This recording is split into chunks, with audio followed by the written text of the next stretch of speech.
दोस्तों, capital of learning YouTube channel में आप सभी का स्वागत है। दोस्तों, इस वीडियो में मैं आशीष, सहायक अध्यापक, आप सभी के लिए Uttar Pradesh junior super TET 2021 के लिए सामान्य अध्ययन पेपर 1 और पेपर 2 के लिए टेस्ट सीरीज आप लोगों को कराऊंगा। तो समय काफ़ी कम है, इसलिए यह आपके लिए रिवीजन वीडियो होगा। आप सभी लोग इसको हल करके बताएंगे कि कितना आप प्रश्न सही कर रहे हैं। आप सभी अधिक से अधिक टेस्ट लगाएं ताकि आपके नंबर भी 120 से अधिक आएँ। जैसा मैंने भी ज़्यादा से ज़्यादा मॉक टेस्ट करके सुपर टीईटी में 120 से अधिक अंक प्राप्त किए थे। तो चलिए आप लोगों को बताएंगे कि कैसे एलिमिनेशन रूल से क्वेश्चन को सॉल्व करके सही किया जाता है ताकि आप अधिक से अधिक नंबर लाएं। तो चलिए इस वीडियो को शुरू करते हैं।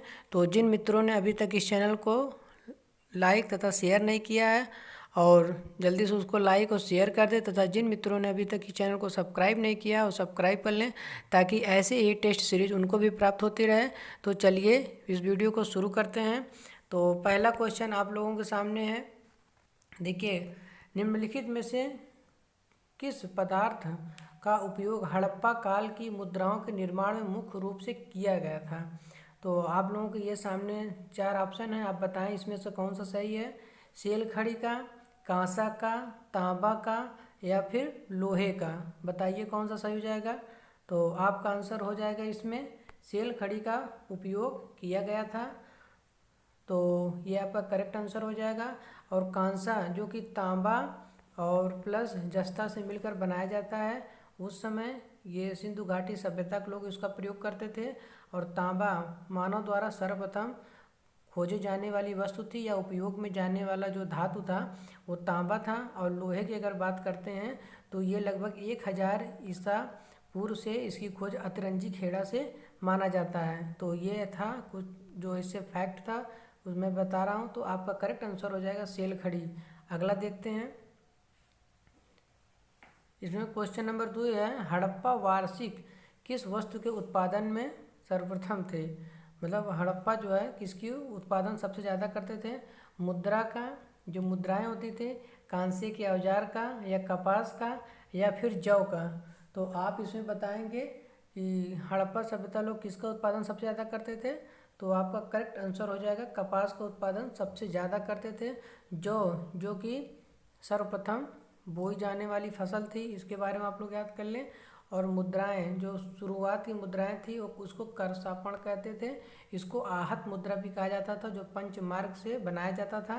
और कांसे की औजार सिंधु घाटी सभ्यता में बनाए जाते थे। इससे रिलेटेड मैं आप लोगों को चारों ऑप्शन का कुछ फैक्ट बताऊंगा जो कि ये भी महत्वपूर्ण होते हैं।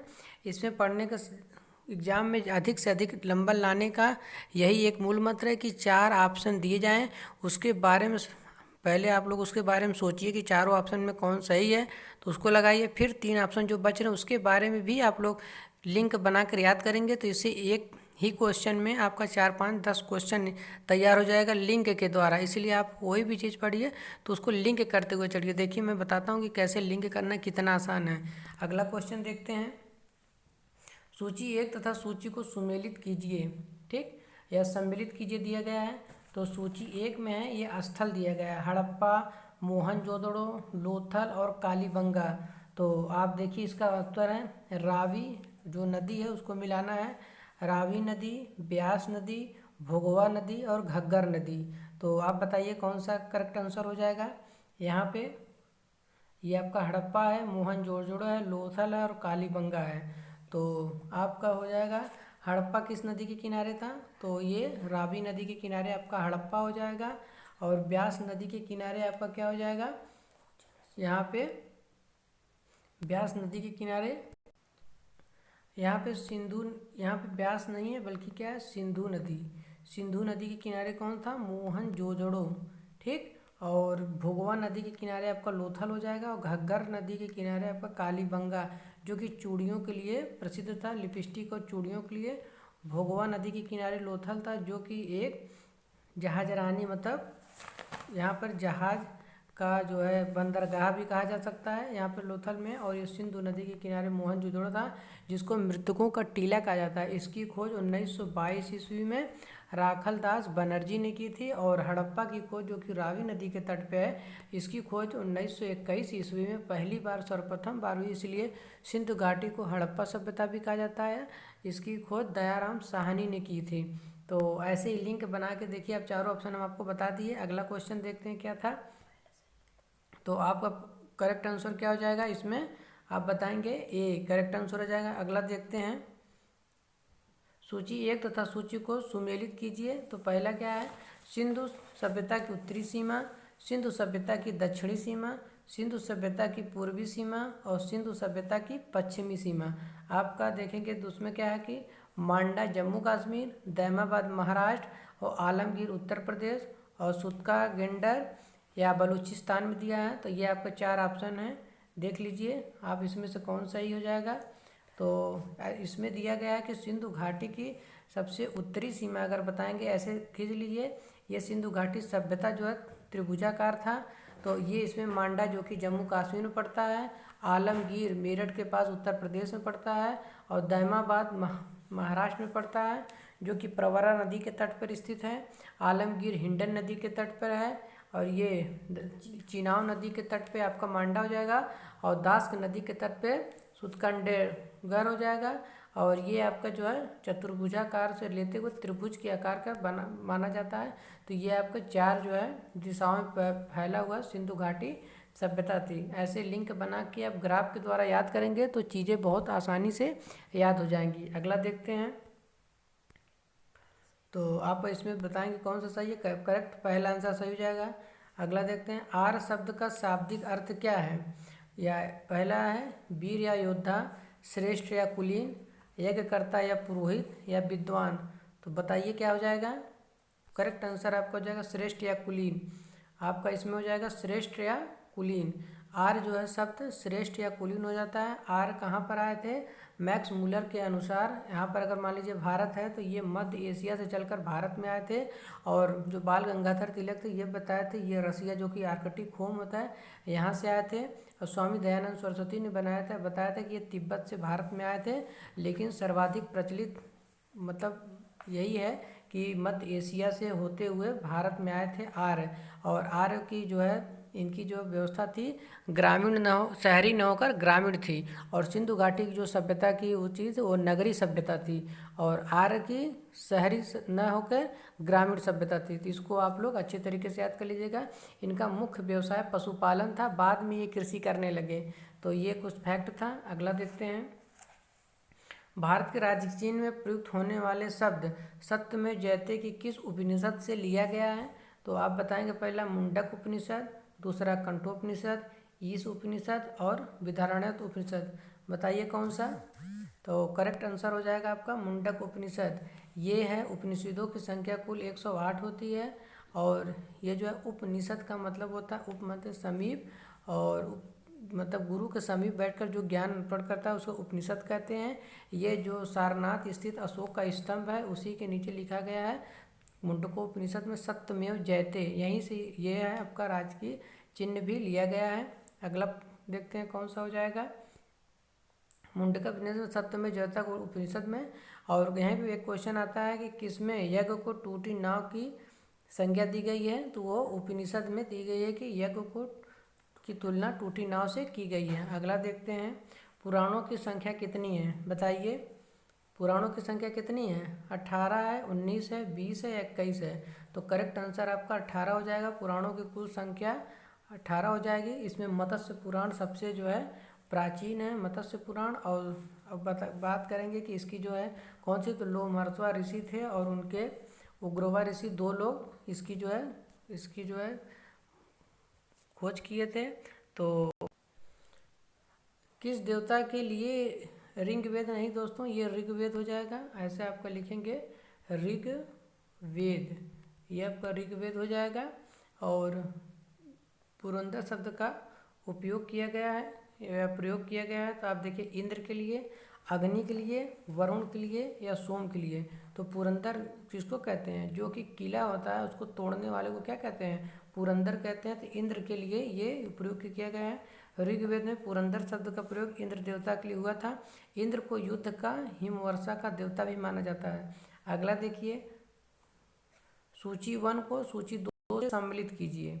तो पहला है कि ऋग्वेद, दूसरा है यजुर्वेद, तीसरा है सामवेद और तीसरा है अथर्ववेद। तो इसको देखिए क्या है, इसमें यज्ञकर्ता कौन करते हैं? होत्री या हिता जो होते हैं वो किसके लिए होते हैं, किस वेद के लिए? अथर्यु। दूसरा है उदारता या उदात्री या ब्रह्मा। तो इसके लिए आपको कौन बताएंगे? देखिए इसमें हो जाएगा आपका करेक्ट आंसर, जो होत्री होता है वो ऋग्वेद के लिए होते हैं। ये करेक्ट आपको याद कर लीजिए, ये ऋग्वेद के लिए हो जाएगा। अगला देखते हैं कौन? अथर्यु, ये आपका हो जाएगा यजुर्वेद के लिए। और उद्गाता उदात्री ये आपका सोमवेद के लिए हो जाएगा या सामवेद। और ब्रह्मा आपका अथर्ववेद के लिए हो जाएगा, जिसमें जादू टोना की बात किया है। और सोमवेद में आपको जो है गायन होता है। और यजुर्वेद में यज्ञ की बात करता है। और ऋग्वेद में मंत्रों की बात करता है। ऋग्वेद की संख्या कितनी है, उसमें कितने मंडल होते हैं? उसमें कुल 1028 मंडल होते हैं। और लगभग 22,000 के आसपास जो है 1,00,000 लगभग उसमें मंत्र होते हैं। अगला देखें, इसमें कौन सा करेक्ट हो जाएगा आपका? तो इसमें जो है आपका ये वाला सही हो जाएगा। अगला देखते हैं, गायत्री मंत्र देवी सावित्री जो है संबंधित है किस पुस्तक में मिलता है? ऋग्वेद में, यजुर्वेद में, उपनिषद में या भगवत गीता में? तो अब बताइए, गायत्री मंत्र इसमें मिलता है ऋग्वेद में, ये तीसरे मंडल में यहाँ बताया गया। इसके जो है जो सूर्य को समर्पित है, इस तीसरे मंडल में बताया दिया गया था। और इसके जो है रचयिता विश्वामित्र हैं। अगला देखते हैं, चरक संहिता नामक पुस्तक किस विषय से संबंधित है? तो बताइए, अर्थशास्त्र, राजनीति शास्त्र, चिकित्सा या धर्म के लिए? तो चरक संहिता नाम की पुस्तक जो है वो चिकित्सा के लिए फेमस है। चरक जो कि एक चिकित्सक थे, किसके दरबार में? कनिष्क के शासनकाल में, और चिकित्सक थे। इन्होंने ही चरक संहिता नाम की एक पुस्तक लिखी जो कि चिकित्सा से संबंधित है। अर्थशास्त्र के रचनाकार के हैं चाणक्य, जो कि राजनीति से संबंधित था। और धर्म जो है आप जान ही रहे हैं, हिंदू, मुस्लिम, सिख, ईसाई ये सब धर्म होते हैं। अगला देखते हैं, इसमें देखिए चरक संहिता आयुर्वेद का एक प्रसिद्ध ग्रंथ है। यह संस्कृत भाषा में है।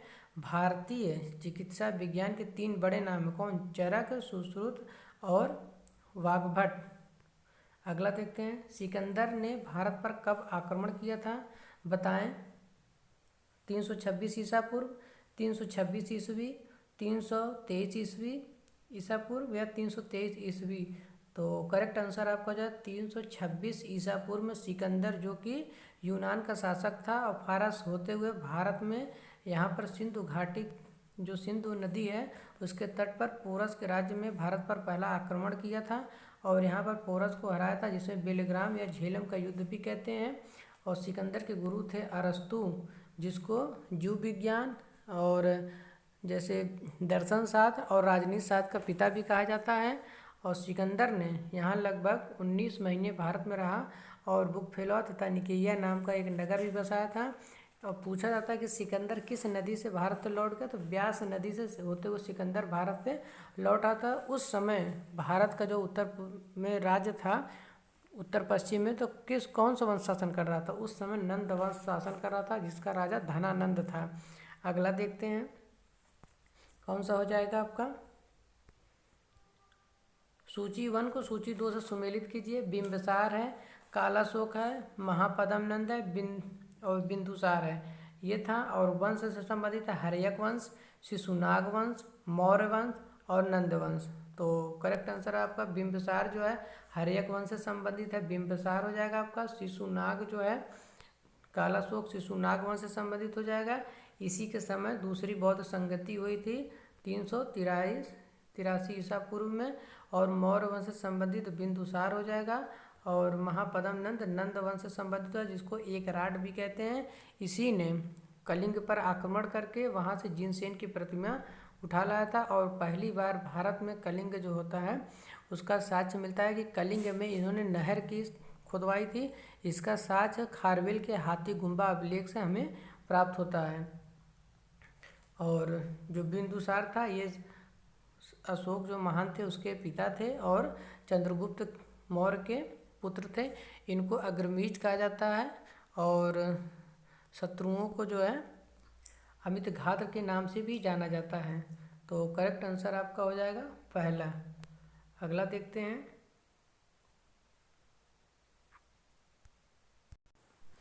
सॉरी दोस्तों, इसका आंसर हो जाएगा दूसरा। अगला देखते हैं। बिंदुसार महान मौर्य सम्राट अशोक के पिता थे। इसे काकवर्ण के नाम से भी जाना जाता है। नंद वंश का प्राचीन भारत का एक राज्य था। इसे 3 पुराणों में सीसी महापद्म नंद भी कहते हैं। काकवर्ण जो कालाशोक था उसको जो है काकवर्ण कहते हैं, न कि अशोक के पिता थे। अगला देखते हैं कौन था। 16 महाजनपदों की सूची उपलब्ध है। महाभारत में, अंगुत्तर निकाय में, छंदोपनिषद में या फिर संयुक्त निकाय में। कहाँ पर आपका करेक्ट आंसर हो जाएगा अंगुत्तर निकाय में 16 महाजनपदों का उल्लेख मिलता है। और इसमें जो है ये बौद्ध ग्रंथ से संबंधित पुस्तक है। और देखते हैं अगला। अंगुत्तर निकाय में 16 महाजनपदों की सूची मिलती है। किस शासक ने अवंती को जीतकर मगध का हिस्सा बना लिया था? तो आप बताइए। पहला अजातशत्रु, बिंबिसार, शिशुनाग या महापद्म नंद। तो करेक्ट आंसर आपका हो जाएगा यहाँ पे किसने मिलाया था? तो आपका शिशुनाग हो जाएगा। क्यों? क्योंकि शिशुनाग जो है मगध का उस समय राजा था और ये जो है अवंती दक्षिण भारत में पड़ता था। यहाँ पर मगध था, यहाँ पर अवंती था। और इसी ने शिशुनाग ने यहाँ से जो है आक्रमण करके अवंती को अपने में मिला लिया। और शिशुनाग ने पाटलिपुत्र की राजधानी कहाँ से कहाँ स्थानांतरित की थी? वैशाली में अपनी दूसरी राजधानी बनाए थे। अजातशत्रु जिसको किसके नाम से भी जाना जाता है? इसको जो है कुटिक नाम से भी जाना जाता है। और बिंदुसार को जिसको श्रेणी भी कहा जाता है क्योंकि इससे पहली बार स्थायी रूप से सेना रखा था। अब महापद्म नंद को एक राट एक छत्र या द्वितीय सिंहारक भी कहा जाता है। शिशुनाग जो कि अपनी राजधानी पाटलिपुत्र से वैशाली ले गया था। ये क्वेश्चन इतना इंपॉर्टेंट है कि हर एग्जाम में लगभग यहाँ से कन्फ्यूजन क्रिएट करने वाला ही क्वेश्चन एग्जाम में आता है। हिस्ट्री हो या जियोग्राफी हो, पॉलिटी हो, जहाँ पर कन्फ्यूजन क्रिएट हो। जैसे किसने पाटलिपुत्र को अपनी राजधानी बनाया? तो उदयन हो गया। किसने पाटलिपुत्र राजधानी दूसरी जगह स्थापित की? तो वैशाली में। तो कौन होगा? शिशुनाग। ऐसे ही आपको याद करना होगा। ऐसे ही मैं बताऊंगा कि कैसे एग्जाम में क्वेश्चन पूछा जाता है। शिशुनाग ने 412 ईस्वी में गद्दी पर बैठे। महावंश के अनुसार वह लिच्छवी राजा के वेश्या पत्नी से उत्पन्न था, लेकिन पुराणों के अनुसार वह क्या था? एक क्षत्रिय था। इसको भी याद कर लीजिए। अगला देखते हैं। सिकंदर के आक्रमण के समय उत्तर भारत पर निम्नलिखित राज्यों में से कौन किस एक शासन कर रहा था? तो जिस समय मैं पहले ही बता दिया था, जिस समय सिकंदर ने भारत पर आक्रमण किया था, यहाँ से यूनान का था और फिलिप द्वितीय का ये पुत्र था। जिस समय ये भारत पर आक्रमण किया था सिंधु के समय, तो उस समय यहाँ पर नंद वंश का जो शासक धनानंद शासन कर रहा था।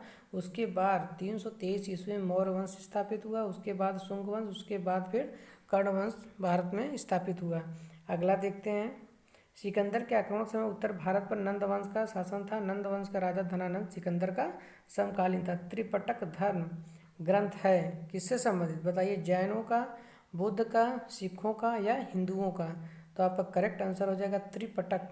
ये आपका बौद्धों का है और सिखों का गुरु नानक इसके जो है थे और हिंदू के जो है मनु माने जाते हैं। और जैन धर्म का महावीर स्वामी को 24वें तीर्थंकर थे, इनको माना जाता है।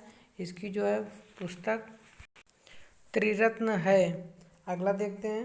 त्रिपिटक बौद्ध ग्रंथ है, बौद्ध धर्म का प्राचीनतम ग्रंथ। अगला देखते हैं। बुद्ध ने निम्नलिखित किस स्थान पर महापरिनिर्वाण या मृत्यु प्राप्त किया था? तो यह है कुशीनगर या कुशीनारा में, कपिलवस्तु में या पावा में या फिर कुंडलग्राम में। तो बताइए। ये जो बौद्ध थे हमारे, वो कहाँ पर मृत्यु प्राप्त किए थे? तो कुशीनारा, जो कि उस समय मल्ल की राजधानी थी। और कपिलवस्तु जो कि यहाँ पर कपिलवस्तु के जो है राजा थे सुशोधन, उनके ये पुत्र थे। और इनके जो है जन्म हुआ था लुम्बिनी में, जो कि नेपाल के तराई में है। पावा में जो है महावीर स्वामी का जो है मृत्यु हुई थी, और कुंडल ग्राम में महावीर स्वामी का जन्म हुआ था। तो इससे रिलेटेड मैं कुछ फैक्ट भी बताया हूँ, तो इसको आप याद कर लीजिए। इसी तरह लिंक बना के आप क्वेश्चन को याद करेंगे तो बहुत आसानी से आपको याद हो जाएगा, और एग्जाम में हमेशा करेक्ट आंसर होगा। किस शासक ने बौद्धों के लिए जो है विख्यात विक्रमशिला विश्वविद्यालय की स्थापना की? तो महिपाल, देवपाल, धर्मपाल या यशपाल? तो करेक्ट आंसर आपका हो जाएगा धर्मपाल ने बौद्धों के लिए विक्रमशिला विश्वविद्यालय की स्थापना की, जो कि पाल वंश का प्रतापी राजा था। अगला देखते हैं, सांची क्यों विख्यात है? तो चट्टान काटकर बनाए गए मंदिर से, सबसे बड़ा बौद्ध स्तूप से, गुफा चित्रकारी थी, या अशोक के शिलालेख से? तो बताइए सांची किसके लिए प्रसिद्ध है? तो सांची इसके लिए अब सबसे बड़ा बौद्ध स्तूप के लिए ये प्रसिद्ध है। वहाँ पर जो सांची है मध्य प्रदेश के भोपाल से 100-150 किलोमीटर दूर रायसेन जिला है, वहीं पर सांची का स्तूप बनाया गया है। इसमें 3 स्तूप हैं, अशोक के द्वारा बनाए गए थे। तीसरा है वो सबसे बड़ा स्तूप है, 2 छोटे छोटे स्तूप है। शुरू में इसको जो है जो बाढ़ था इसका जो है पत्थर से मिट्टी से बनाया गया था या लकड़ी से बनाया गया था। बाद में शुंग शासकों ने इसको पत्थर से इसकी वेटिका बनवाई। तो सांची का स्तूप कहाँ है, किसके लिए प्रसिद्ध है? सबसे बड़ा बौद्ध स्तूप है। अगला देखते हैं, किसे एशिया की रोशनी कहा जाता है या द लाइट ऑफ एशिया कहा जाता है? महात्मा गांधी को, गौतम बुद्ध को, अकबर को या बैरम खां को? तो महात्मा गांधी को महात्मा किसने उपाधि दिया? तो रविंद्रनाथ टैगोर ने महात्मा गांधी को महात्मा कहकर बुलाया। बापू कहकर किसने बुलाया? तो जवाहरलाल नेहरू ने। इन्होंने 1920 ईस्वी में असहयोग आंदोलन, 1930 ईस्वी में सविनय अवज्ञा आंदोलन और 1942 ईस्वी में भारत छोड़ो आंदोलन की शुरुआत की थी। तो ये गांधी जी से संबंधित हो गया। तो आपका करेक्ट आंसर कौन सा हो जाएगा? The light of Asia Gautam Buddha से संबंधित है। गौतम बुद्ध का बचपन का नाम राहुल था, और इन्होंने सारनाथ में अपना पहला उपदेश दिया था। और इन्हीं का जो है ग्रंथ है उसको कहते हैं त्रिरत्न कहते हैं। और अकबर जो कि मुगल वंश का सबसे प्रतापी शासक था, और बैरम खां इसका सेनापति था। अकबर का किला जो कि आगरा में है अकबर ने ही बनवाया था। और फतेहपुर सीकरी में इसमें जो महल बनवाया था, जैसे यहाँ पर मोती महाजी से संबंधित जो भी बीरबल महल, मरियम महल, पंचमहल, ये कहाँ पर? फतेहपुर सीकरी में। और बुलंद दरवाज़ा का निर्माण किसने किया था? अकबर ने किया था।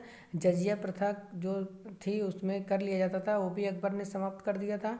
तीर्थ यात्रा कर भी इसने समाप्त कर दिया था। इबादत खाना का भी निर्माण कराया, और उसके बाद इसने जो है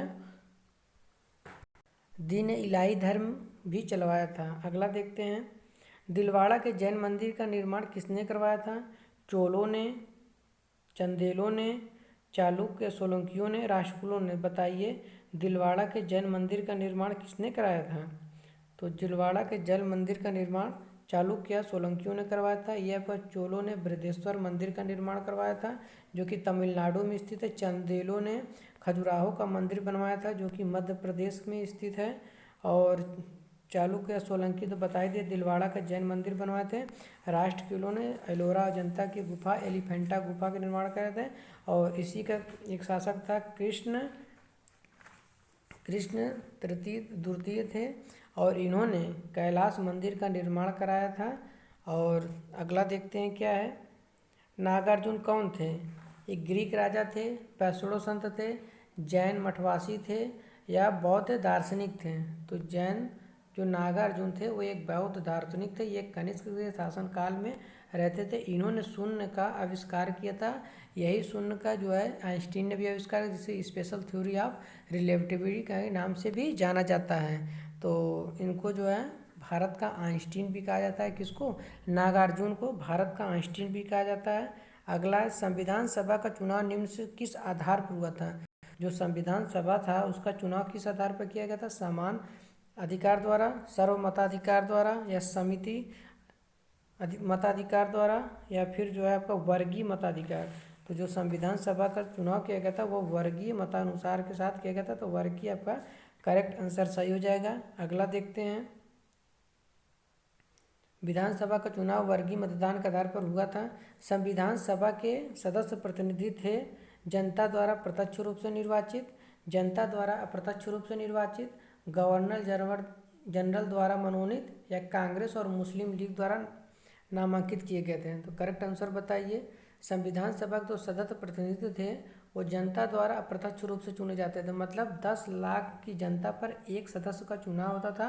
फिर वो सदस्य अपने में से सदस्य को चुनकर संविधान सभा में भेजा जाता था। इसी को कहते हैं अप्रत्यक्ष चुनाव प्रणाली। जैसे इस समय राष्ट्रपति का चुनाव होता है, वही उसी प्रकार जो है वहाँ अप्रत्यक्ष रूप से, जैसे विधानसभा का अप्रत्यक्ष रूप से चुनाव होता है, विधान परिषद का अप्रत्यक्ष रूप से चुनाव होता है, विधानसभा का तो प्रत्यक्ष मतदान द्वारा होता है।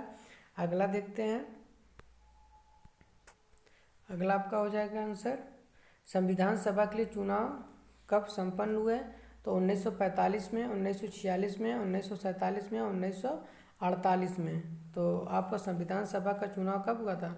1946 में संविधान सभा का आपका चुनाव हुआ था और इसी से अप्रत्यक्ष प्रणाली के द्वारा संविधान सभा का चुनाव हुआ। कैबिनेट मिशन संशोधनों के आधार पर भारतीय संविधान का निर्माण करने वाली संविधान सभा का गठन जुलाई 1946 में किया गया है। अगला देखते हैं क्वेश्चन, भीमबेटका किसके लिए प्रसिद्ध है? तो भीमबेटका बताइए, गुफाओं के शैलचित्र या खनिज के लिए, बौद्ध प्रतिमाओं के लिए या सोन नदी का उद्गम के लिए? तो भीमबेटका अपने गुफाओं के शैलचित्र के लिए फेमस है। भीमबेटका जो कि मध्य प्रदेश में स्थित है, ये लगभग 2 लाख वर्ष साल पुराने यहाँ पर शैलचित्र पाए जाते हैं और ये इसीलिए भीमबेटका अभी काफ़ी प्रसिद्ध है। अगला देखते हैं, यहाँ पे इतिहास के पिता कौन हैं? हेरोडोटस, अरस्तु, सुकरात या प्लेटो? बताइए करेक्ट आंसर। करेक्ट आंसर आपका हो जाएगा हेरोडोटस, जो कि यूनान का रहने वाला एक दार्शनिक था। इसी ने इतिहास के पिता या इतिहास की खोज की, इसको इतिहास का जनक भी कहा जाता है। अरस्तु के बारे में अभी हम बता दिए, ये सिकंदर के महान गुरु थे। इन्होंने जीव विज्ञान, दर्शनशास्त्र, सामाजिक विज्ञान और इससे संबंधित पुस्तक की रचना की। सुकरात जो कि प्लेटो के गुरु थे, इनको भी दर्शनशास्त्र का जनक भी कहा जाता था। ये ईरान के रहने वाले थे। और प्लेटो को कहा जाता है कि ये सुकरात के जो है शिष्य थे।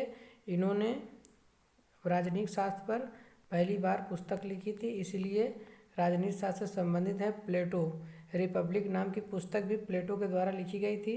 अगला क्वेश्चन है, प्राचीन भारत में निम्नलिखित में से कौन सी एक लिपि दाईं से बाईं ओर लिखी जाती थी? बताइए, ब्रह्मी, नंदनगरी या शारदा, फिर खरोष्टी? तो आपका करेक्ट आंसर हो जाएगा खरोष्टी लिपि।